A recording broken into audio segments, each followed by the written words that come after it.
Dr. Robert Moles, Bob, as I hear him called, is again a fantastic addition to our panel today. He's got numerous qualifications, including a law degree from Queen's University, Belfast, as well as a PhD, and a PhD in jurisprudence, no less. Hart and Austin's philosophies. Very pleased to see it's still a robust area of discussion, much maligned is jurisprudence, but it's a great foundation for what we're doing here. But look, I don't want to take up any more time. Thank you so much for coming here to New Zealand to inform us. So the floor is yours.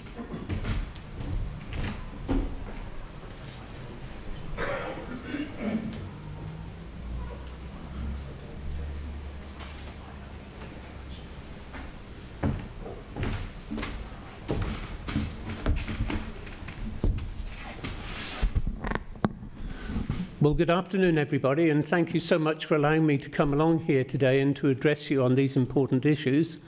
I want to thank Mike especially because he first contacted me about the work that we were doing and extended the invitation to us to come and speak with you.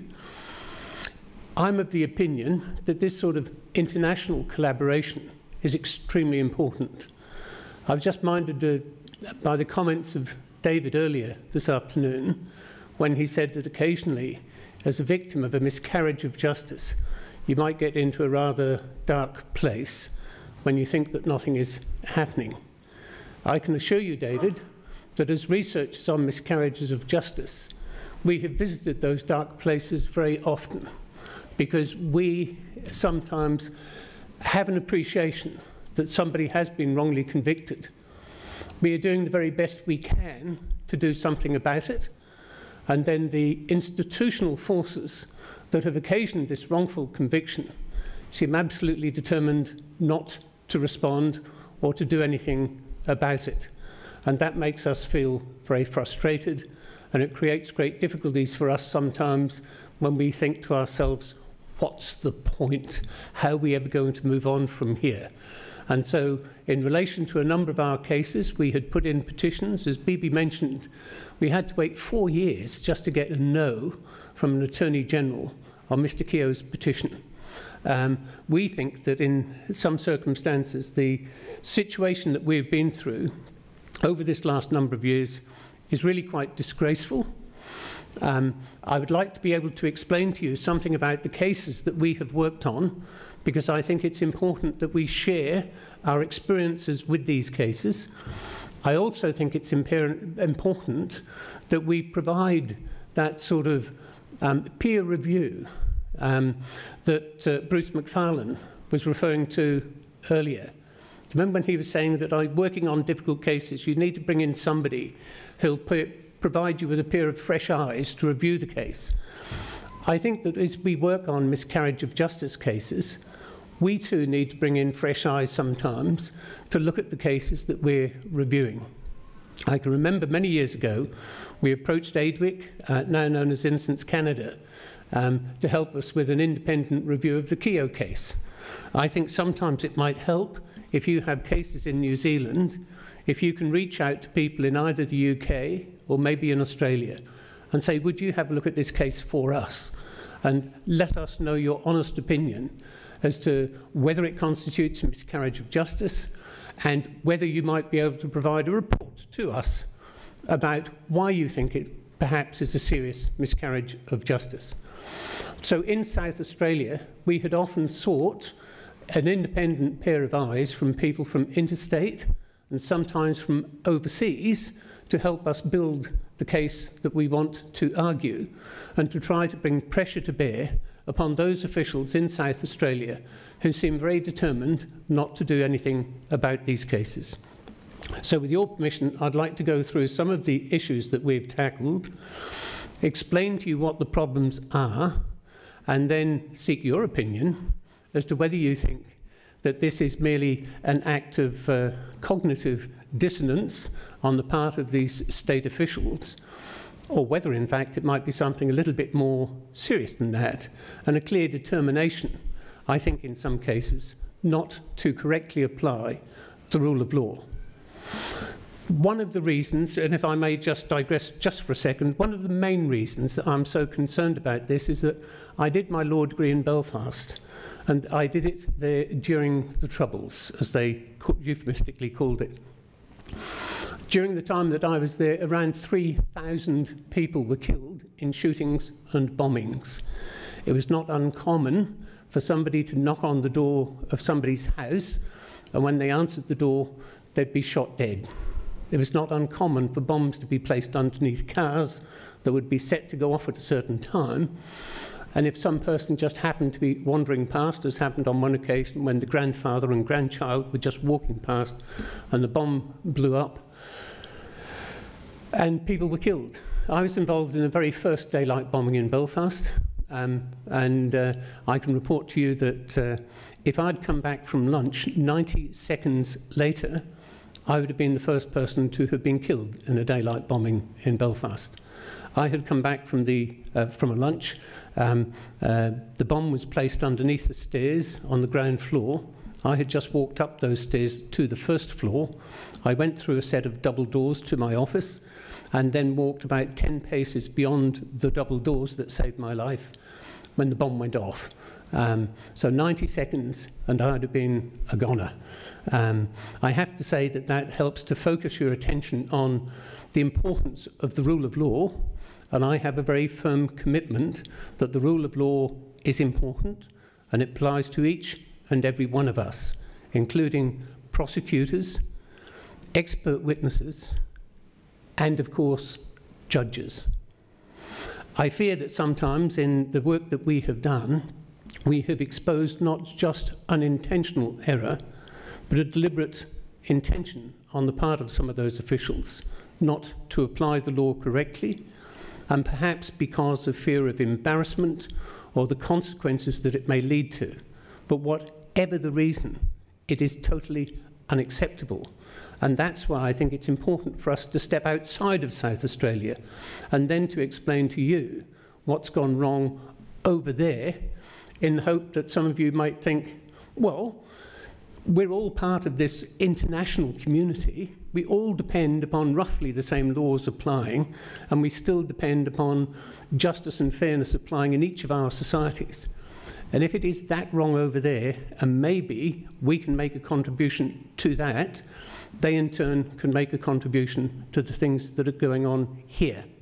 So I think that that's the dynamic that we need to build more of, and I'm very grateful, as I say, to the Justice for All People giving us the opportunity to participate and share in this process. In starting my analysis, I would just like to be able to... there we go. If I could just demonstrate this.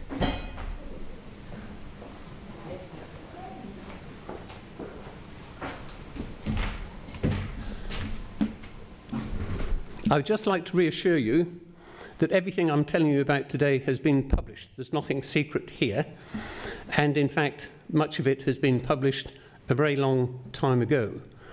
As you can see from our website, it's been our policy throughout the whole of our research over a period of about 20 years to ensure that all that we do is done in public.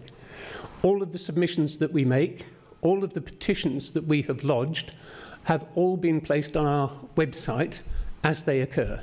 So you can actually see what's been happening. And it's also important because I don't want any of these public officials coming back later and saying, oh, well, thanks for bringing that to our attention, Bob. We didn't realise that this had gone wrong some years ago. I wish to deny plausible deniability to the officials who behave badly, and I would encourage you to think of doing the same.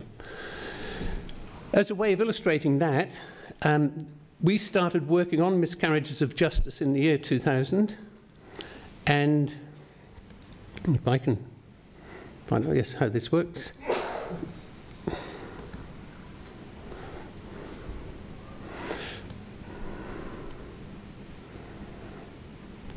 So if you click on the radio and television programs link on my home page, and then go to the very bottom of that page, you can see at the bottom there, 22nd of October 2001, ABC Four Corners expert witness. By October 2001, we had been working on our research on miscarriages of justice for about 12 months. It wasn't difficult for us to find the things I'm going to report to you today. They have been on the public record, as you can see, for 18, 19 years, and virtually nothing has been done about them. So please bear that in mind as we discuss these cases. You can see, as we get to the top, that we have done 135 television and radio programmes. When we did the ABC Four Corners programme, we rather naively believed that if we reported clear and manifest miscarriages of justice, then the officials, the Attorney General, the Solicitor General, the Parliament, the government, whoever it was, would actually do something about it. I remember saying to Bibi, miscarriages of justice wasn't my major topic of research at the time. I was doing some other things. I was going to take a bit of time out to work on miscarriages of justice.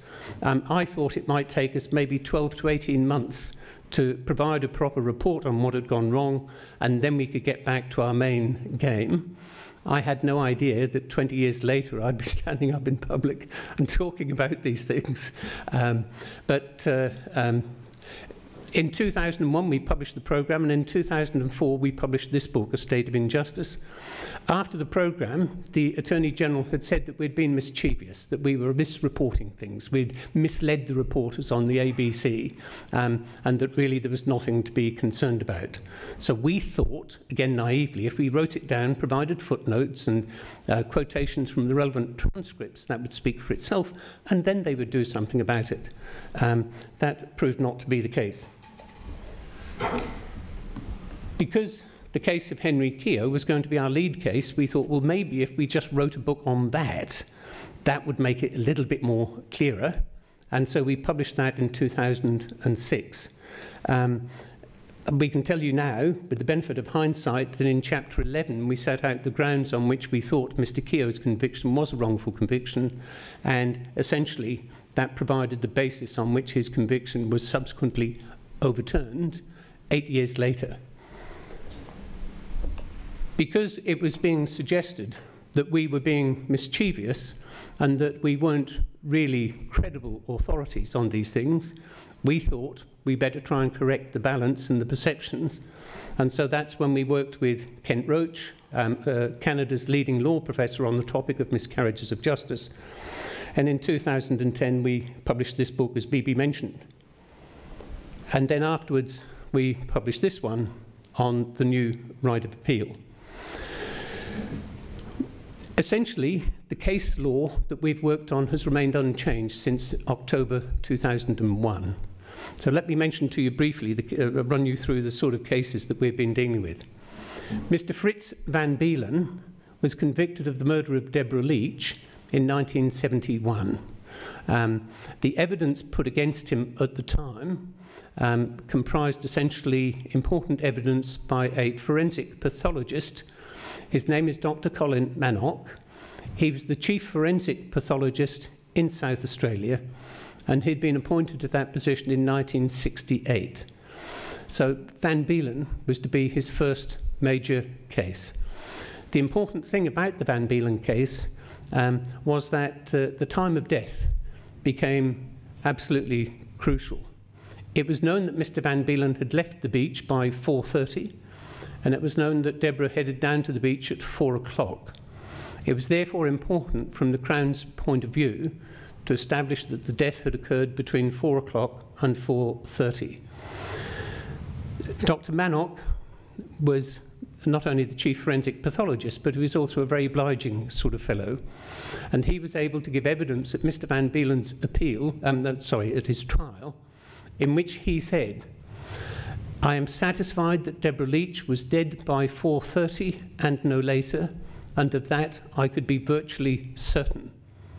You have to remember, of course, the effect of the independent expert witness in the box giving clear and unequivocal evidence about which he has no doubt, and regrettably often about which there's very little challenge. She was dead by 4:30 and no later, and about that I could be virtually certain. The way he established the time of death was to have a look at her stomach contents. The removal of a sample of stomach contents at autopsy is a very standard procedure. It may be used for the purposes of toxicology to see if the person had ingested any drugs or stupefying agents or anything of that sort. It became clear to Dr. Manick about 3 months after the death that the time of death was going to be important.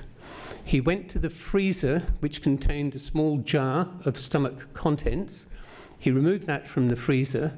He thawed it out, looked at it, and said, "That looks like between 4 and 4.5 hours to me." We have to say that that has absolutely no scientific basis to it at all. And in fact, Professor Derek Pounder, who then was just a humble Dr. Derek Pounder, was so surprised at this that he actually wrote some scientific articles and said that on the visual inspection of stomach contents, the most that you could do was to give a time of death plus or minus about 3 hours. He said to try and time it down to a half-an-hour interval would be impossible. Just a few years ago, we managed to get Mr. Van Beelen's appeal back to the High Court in Australia, and expert evidence was given to that effect that it is still impossible to time a death to within a half an hour on the basis of stomach contents, and the High Court accepted that that in fact was the correct position. Regrettably, there was also some hair and fibre evidence which it was said showed that there had been contact between Mr. Van Beelen and the young girl, and regrettably that evidence was not challenged by the defence on this recent appeal, and the High Court said, well, if that's the way the evidence stands and there had been contact between these two, then the actual time of it doesn't really matter. And so his conviction was upheld. And of course, as Bruce McFarlane will tell you in his recent articles, which we put on the Canada page of our website, to use hair and fibre evidence as indicative of contact between individuals has been thoroughly discredited for at least 20 years. It clearly should have been challenged, and it wasn't, which is most unfortunate. It means that the Van Beelen appeal can go back to through the appellate process again. In a couple of other cases involving this same forensic pathologist, the evidence that he gave was a little strange, let me put it that way. In the case of Gerald Warren, he was a 15-year-old boy who was found dead on a dirt track just outside Port Augusta. This is a small town about 3 hours' drive north of Adelaide. Dr. Manick had gone to the scene and he had examined the body, and in his report he said, "I believe that Gerald Warren had been intoxicated and that he had fallen from a moving vehicle. He noticed that Gerald had an injury to the back of one of his hands and the side of his face. And he also noticed that there were some slight parallel marks within the injuries that he had received. And so in his autopsy report, he said this young lad is intoxicated. He fell from a moving vehicle. And in doing so, the back of his hand and the side of his face must have come into the contact with the corduroy of his trousers. And therefore, essentially, it's an accidental death." A few weeks later, a woman goes into the police station in Port Augusta and says, "I'm very concerned about my brother-in-law who gets drunk every now and again and goes on about what they did to the Abo kid. The police think we should check up on this, so they go out and see them."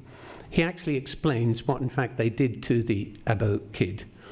They were driving into Port Augusta, and as they drove past this group of young lads, one of them, Gerald Warren, had just finished his bottle of beer, and he thought it would be a little bit amusing to throw it into the tray on the back of a utility vehicle these two characters were driving, and it bounced around in the back of the ute.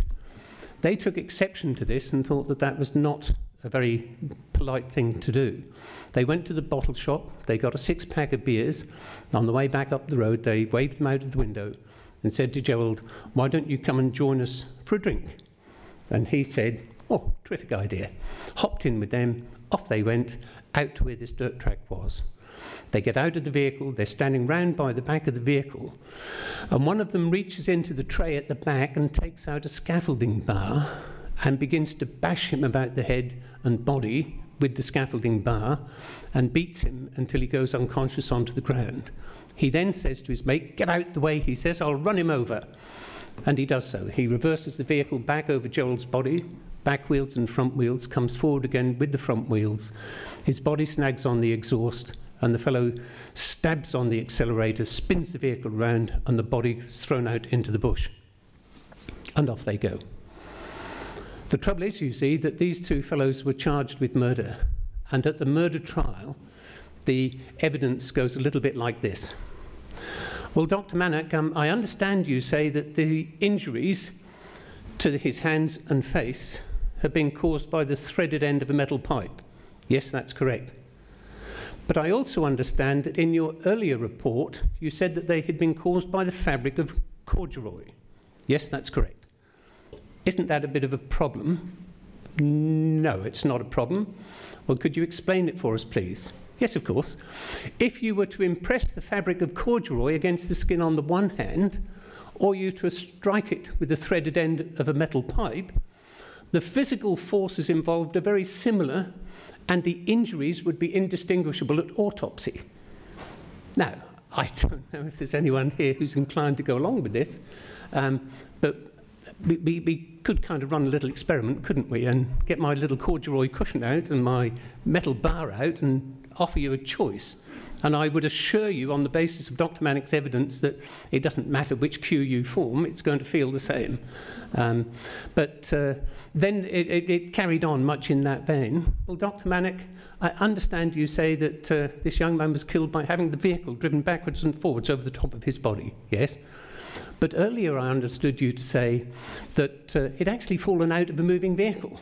Yes, that's correct. Isn't that a problem? No, no, no, it's not a problem, he said.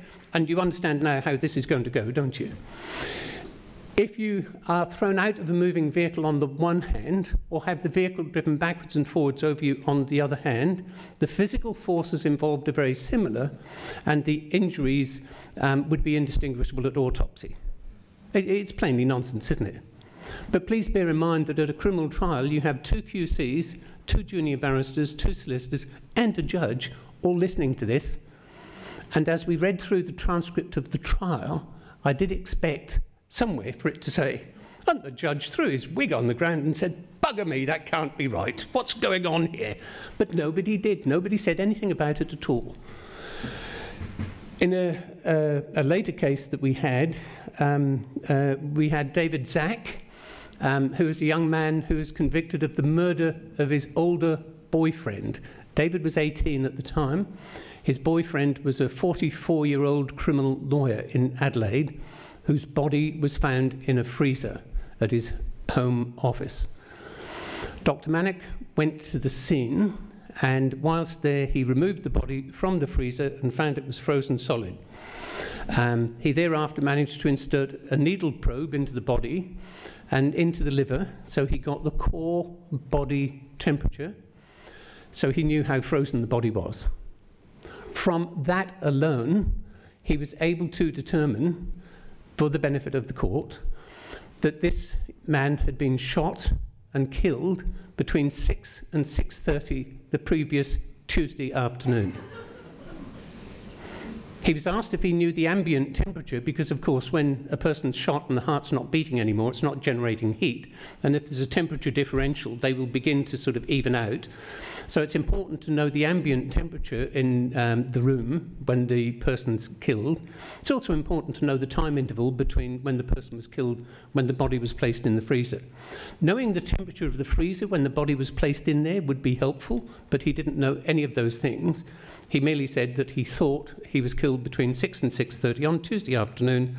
And just as it happened, an eyewitness was there to say, "I think I saw David Zack or somebody looking very much like him going into the premises at 6 o'clock and came out at 7 o'clock. The prosecutor was able to tell the jury that this man was killed between 6 and 6:30 and the accused was there. Very compelling evidence, isn't it? In the other case that we looked at, we had a fellow called Terry Akrotidis, who was said to have committed suicide by jumping from a high tower and falling to his death.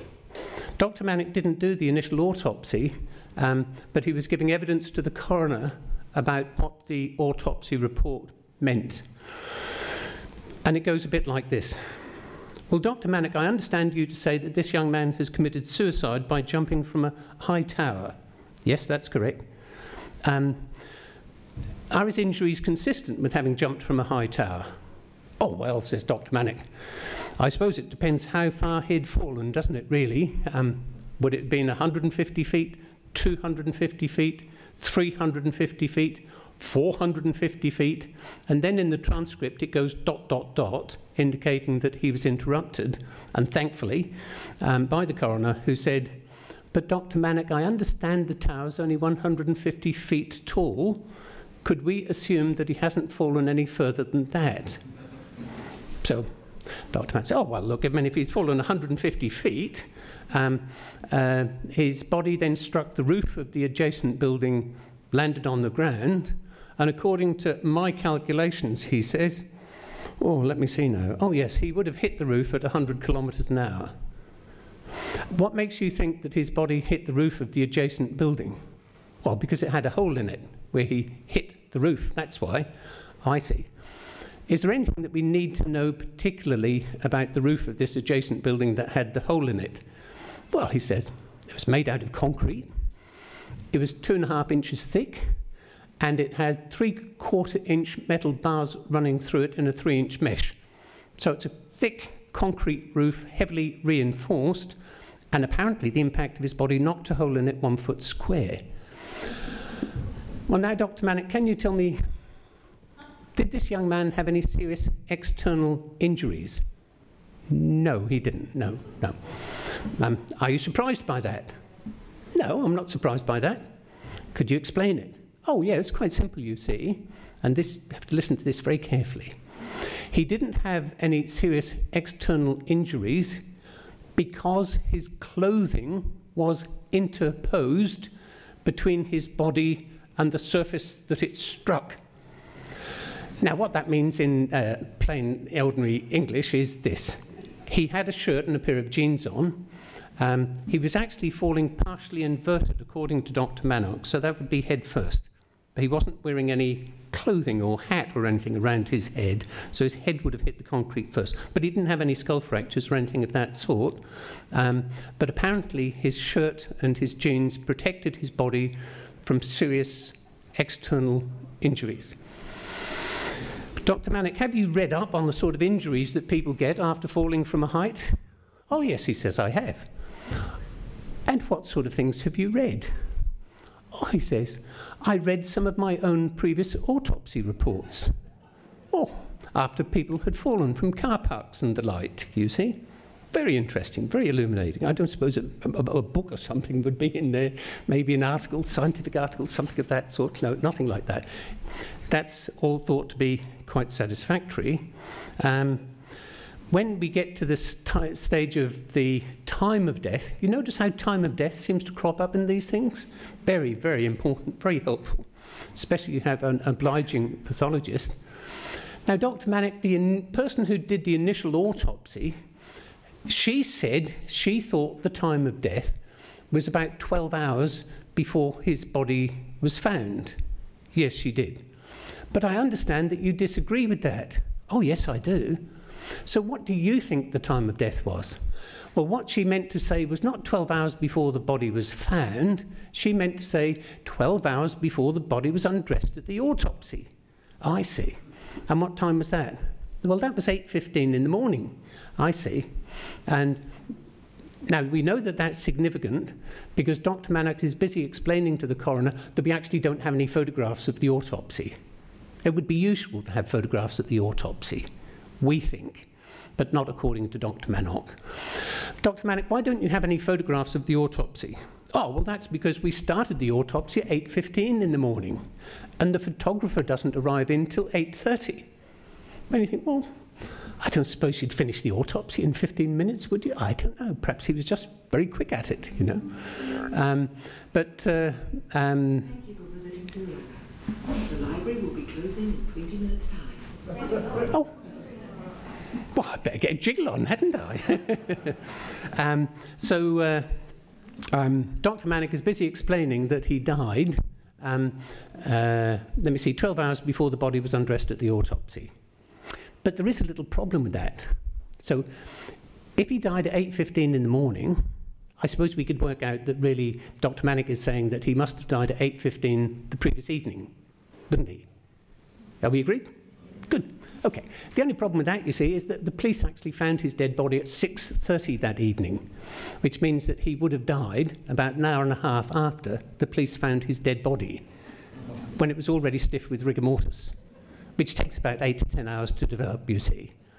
The funny thing is that nobody actually picked up on any of these things and questioned Dr. Manick about it. So clearly we have a pathologist who's in the practice of giving evidence that actually makes no sense at all.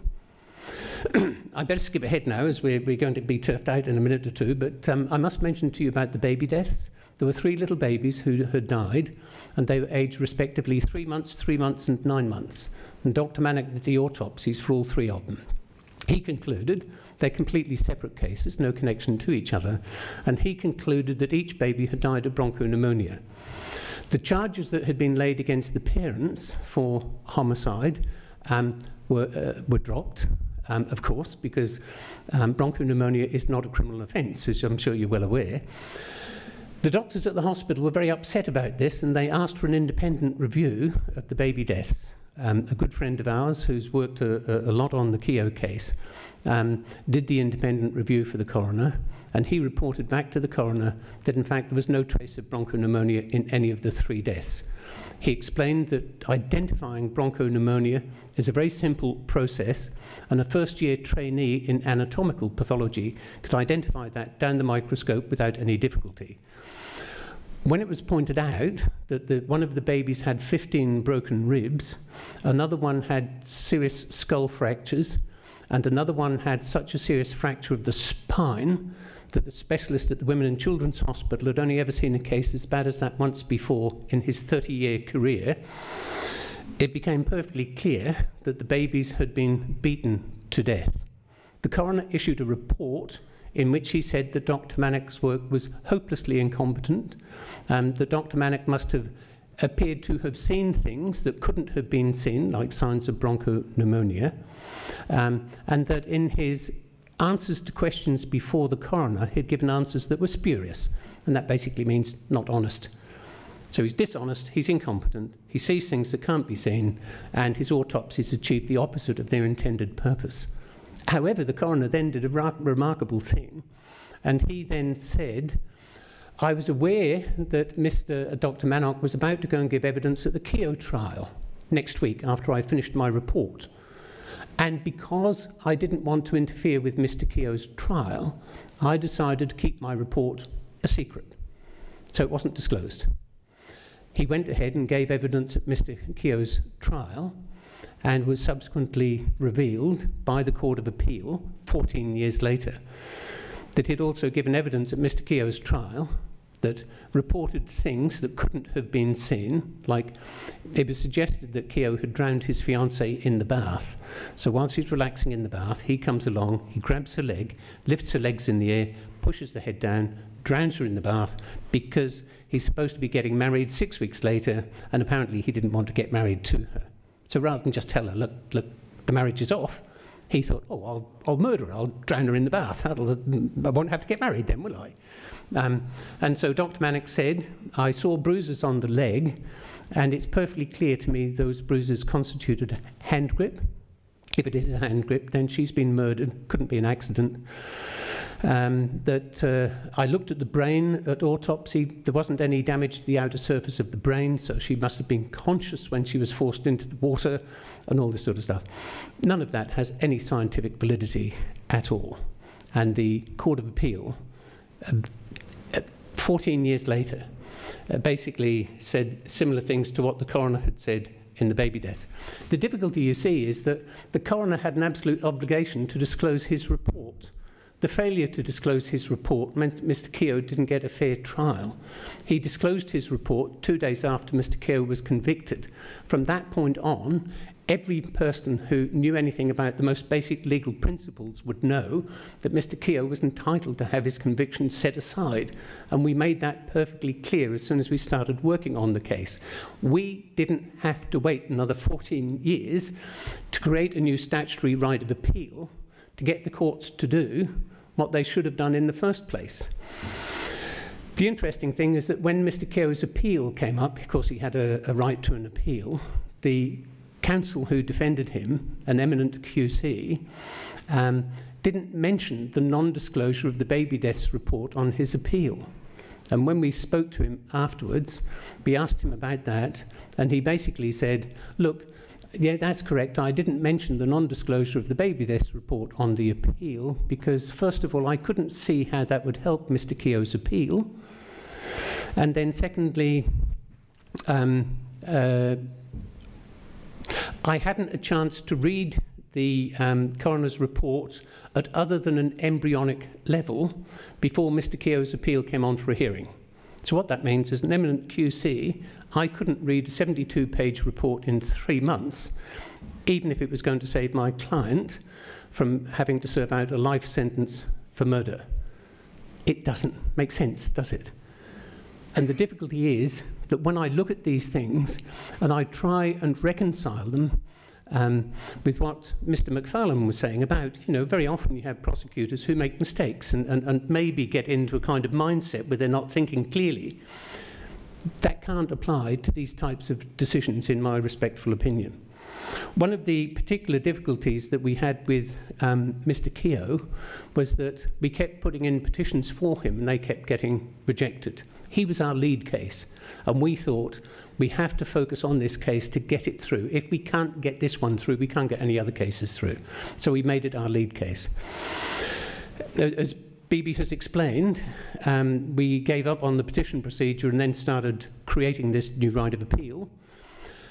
When the new right of appeal was created, Mr. Keogh immediately lodged an application for leave to appeal, which was granted, not surprisingly.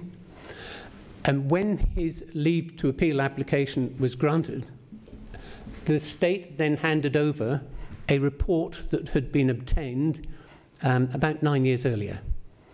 Do you remember that 4-year period when we were putting the petition in? During that time, the Attorney General referred the matter to the Solicitor General. The Solicitor General got the head of the Forensic Science Centre to provide him with an independent report, which he did, and in that independent report he said the forensic evidence in this case has been misconstrued. There is no evidence of a homicidal assault. The evidence merely supports the idea that this woman fainted, either from some neurological or cardiac event, and in doing so she struck her head and could have ended up in the bath. There's no evidence of an assault at all. The Solicitor General had an absolute obligation to disclose that report, even if he didn't believe it. But he ought to have believed it because he's the one who commissioned it from the person he thought was the absolute best person to go to get that report. He didn't disclose it, and he then recommended to the Attorney General not to refer the case back to the Court of Appeal because there would be no reasonable grounds on which the appeal could be allowed. We know that that was wrong because the Court of Appeal eventually overturned the conviction on that very basis. So what's going on here? When we went back to have a look at it, we found out a couple of other things which were very disturbing. First of all, when Dr. Manock was appointed in 1968 as the Chief Pathologist for South Australia, he had no qualifications in forensic pathology.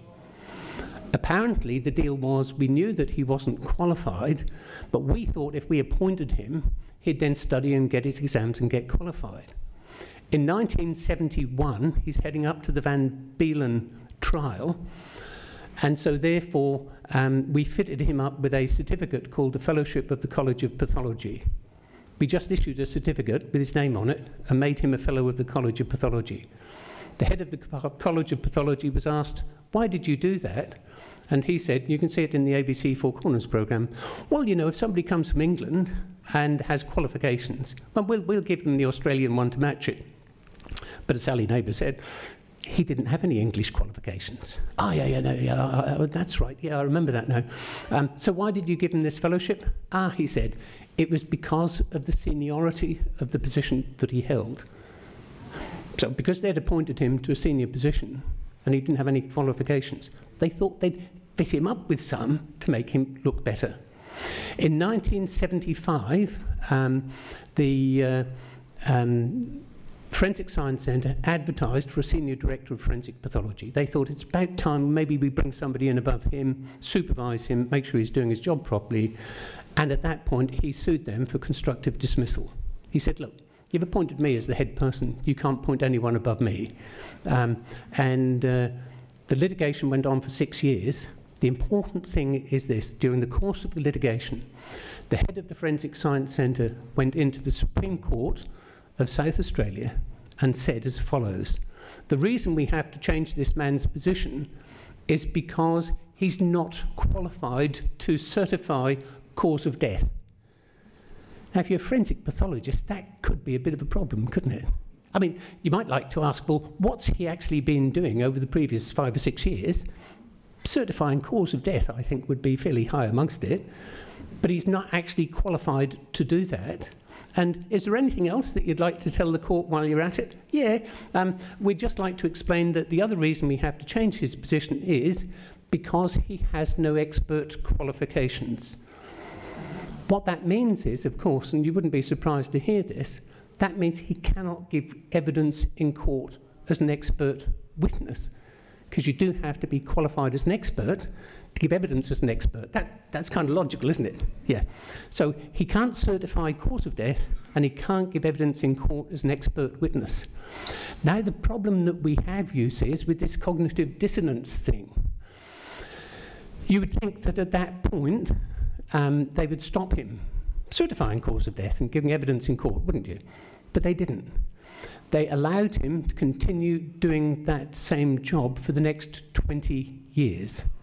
He never did any further studies, he never got qualified, and over that period of time, he completed over 10,000 autopsies, and he helped to secure over 400 criminal convictions. And what we're saying is, all of those cases have to be reviewed. If he's done autopsies in one case that he wasn't entitled to do it in, the parents and family of that person are absolutely entitled to be informed of what happened and to have an inquiry as to what went on. For you to have instructed him to do this 10,000 times is way beyond disgraceful, isn't it? And for you to have used him to secure over 400 criminal convictions when he actually wasn't entitled to appear in court at all as an expert witness is also disgraceful.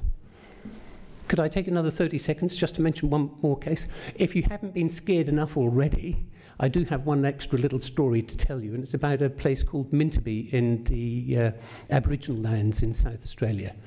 In 1978, just as his civil action was coming to an end, he was called to Minturby when an Aboriginal man had been shot dead and was lying on the ground in the main street of Minturby. Dr. Manock came to the scene, and he was asked basically what he was going to do with this situation. And he said, well, we'll have to do an autopsy. And the policeman said, are you going to take him back to Adelaide to do the autopsy? And he said, no, I don't think we'll do that. I think we'll do it here. The policeman thought he meant we'll do it in Minturby, and hopefully suggested there was a hotel over there with a cool room attached to it, and maybe that would be the best sort of makeshift mortuary we could fix up. And Dr. Manock said, no, you misunderstand me. We're actually just going to do it here. He had a table brought over. He had the man stripped off and placed on top of the table. And then he removed his chest, basically, started removing the internal organs from the body cavity. And after he had removed all of the internal organs, and as the policeman's affidavit says, he did all this in front of the passers-by, the local traders, and people who just happened to be in the vicinity. after the body cavity was emptied of all the internal organs, he took a ladle, took a scoop of the bodily fluids, and it says, with his arm extended towards the crowd, he made an inappropriate remark. What he actually said was, "Does anybody fancy a slurp?" That, as you would hardly be surprised to learn, is a very serious criminal offence. It couldn't possibly be an autopsy. A person at an autopsy can only do what the coroner directs a person to do. You cannot go outside the scope of the authority and direction. The coroner would never give permission for something like that to happen. So he's unqualified to give evidence in court, he's unqualified to do autopsies, and he's committed serious criminal offences in terms of the giving of his evidence and the conduct of situations like this. This has all been on the public record now for the best part of 20 years. And if you look at my website, on the home page of my website, just up near the top of the page, you'll see the Christchurch briefing paper. So everything I've said to you today is referenced in that paper. You can go and have a look at it. And there's also links to 2 comments by the State Attorney General of South Australia. In July last year, the Attorney went on the radio, and we were both involved in an interview, and she said, "Yes, I do recognise that Dr. Manock wasn't properly qualified. In fact, he couldn't have given evidence so that convictions could be properly based on it, and I understand that he was involved in quite a lot of cases." So she said that in the radio interview in July last year. I then wrote to her and said, "Well, now that you've publicly acknowledged this situation, will you conduct an inquiry into what's gone on?" And she started writing back to me to say, "I don't think there's any need for an inquiry. I think these cases can be dealt with on a case-by-case basis as they arise. I don't know of any procedure by which 10,000 autopsies can be dealt with on a case-by-case basis as they arise. I don't even know what arising means, and I don't understand how you could deal with 400 wrongful convictions, because almost all of them will seriously be wrongful convictions. If his evidence is inadmissible, and his evidence deals with the cause of death and time of death, and that is removed from the record of the trial, it's very hard to see how you could maintain a conviction, even if the person is guilty. So we have a situation in South Australia that is completely unprecedented. Never before in the history of the common law in Australia, New Zealand, Britain, Canada, or the USA has the state actually declared somebody to be incompetent and unqualified, and then continued to use their services in that capacity for 20 years after that. So therefore, I'd like to say with you, I'd very much like to join in further analysis of the New Zealand cases, if you would permit us, over the coming months and years or whatever, if we can collaborate in some way. And also I'd appreciate it if you would maybe have a look at what's going on in South Australia. And maybe some of you might like to write to the Attorney General and say, "I think this looks a bit strange. Isn't it about time you actually did something about it?"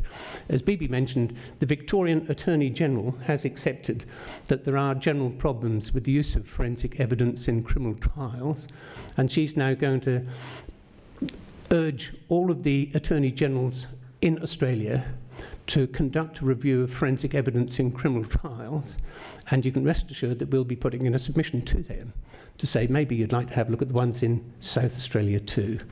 Thank you very much for inviting me and for giving me your attention. I appreciate it very much.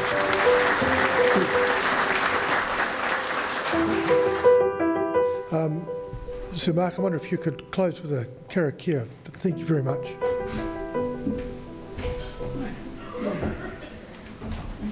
I came along this afternoon because I was interested. This is unbelievably sobering for what you've all talked about today. I've spent 23 years working with the tangata whenua, and I know the inequities that are within the system in New Zealand. System where if you've got brown skin, you are 4 to 6 times more likely to be stopped by a police officer. You're 4 to 6 times more likely to be charged. You're 4 times more likely to be multiply charged. You get to the court system, you're 11.5 times more likely to be remanded in custody.